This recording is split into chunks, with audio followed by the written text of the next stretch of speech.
Rumaragas ang pagpapala po sa ating lahat para sa ating pang-araw-araw na talata. Tayo ngayon ay nasa Exodus Kapitulo 22 simula versikulo 5 hanggang versikulo 6. Kapag ang hayop na alaga ay nakawala at nakapanira sa bukid ng iba, papalitan ng may-ari ang anumang nasira ng kanyang hayop.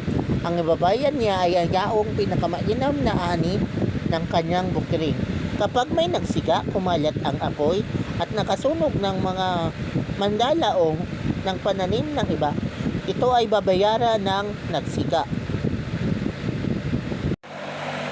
So, ang passage nito ay patungkol doon sa batas sa Old Testament kung saan kung ang alaga mong hayop ay nakawala at nakapanira ng ibang mga ari-arian, yun ay yung babayaran or papanagutan. At kung ikaw naman ay sumunog at intentional mong sinunog yung ari-arian ng iba, ikaw din ay mananagot. Bagamat ito ay Old Testament rule or law, sa panahon natin ngayon siguro hindi na yan applicable ang mga ganyang batas. Pero alalahanin natin na pwede natin itong intindihin bilang biblical principles. Okay? Biblical principles. Halimbawa, yung sa verse 5 patungkol sa hayop na nakawala. So, maaaring natin yun na intindihin bilang command responsibility. Ano man ang ginawa ng iyong member, ikaw bilang leader dapat maging responsable ka sa ginawa ng iyong tauhan o ng iyong anak o ng iyong member, ng iyong church member o ng iyong cell member. Kasi nga ikaw ang leader nila at ikaw ang mananagot. At ikalawa naman yung sa verse 6. So kung ikaw mismo ay intentional mong sinunog yung ari-arian ng iba. Pero sa panahon natin ngayon, marahil ay hindi literal na gano'n na sinunog.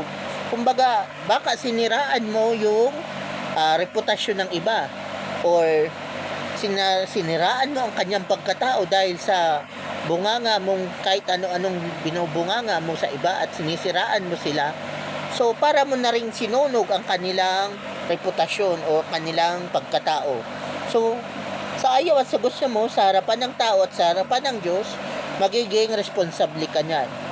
Kasi kahit anong gawin mo, lalo na alam mo, intentional mong ginawa, so pananagutan mo yan sa harapan ng tao at sa harapan ng Diyos. So, mapaparusahan ka either ng tao o ng Diyos or both.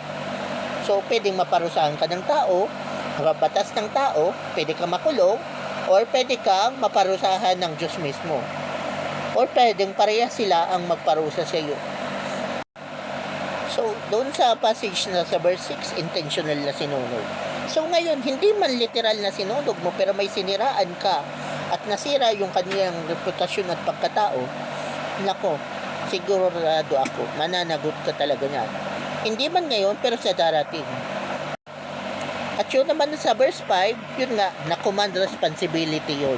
Kung ano man ang gawin ng anak mo, ng iyong cell member, ng iyong church member, sa harapan ng Diyos, magiging responsable ka sa mga pinagagawa nila.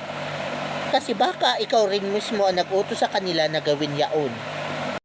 Or kung hindi man ikaw ang nag-utos, dapat at least sinaway mo. Or else, ikaw talaga ang mas malilintikan niyan. Sa harapan man ng tao o sa harapan ng Diyos. Kaya, be careful.